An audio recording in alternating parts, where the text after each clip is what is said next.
ایک آدمی ہوگا جس کو جہنم کے اندر آگ کے بنے ہوئے ایک ستون کے ساتھ باندھ دیا جائے گا. یہ کون ہوگا؟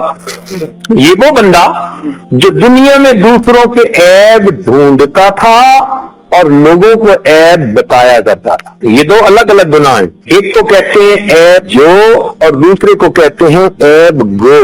عیب کو تلاش کرنے والا جس میں خوردبین پٹکی ہوتی ہے، ڈھونڈ رہا ہوتا ہے اس میں کیا، اس میں کیا، اس میں کیا.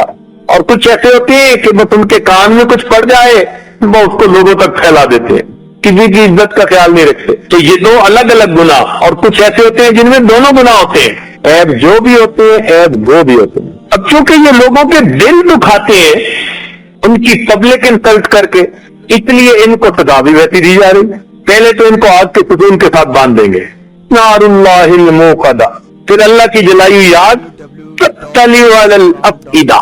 وہ ایک خصوصی سیکشن بنا ہوگا اور وہاں کے انگارے جو ہیں ان کے اندر پروگرام پہلے سے بھرا ہوا ہوگا. آج کل ایسے ہی ہوتا ہے نا، لیزر گائیڈڈ راکٹ پروگرام بھرا ہوا ہے، اڑتے ہیں سیدھا ٹارگٹ پر. یہ خدائی راکٹ ایک ایک شعلہ اٹھے گا اور سیدھا اس بندے کے دل کو نشانہ بنائے گا، دل کو ٹارگٹ کرے گا. کیوں؟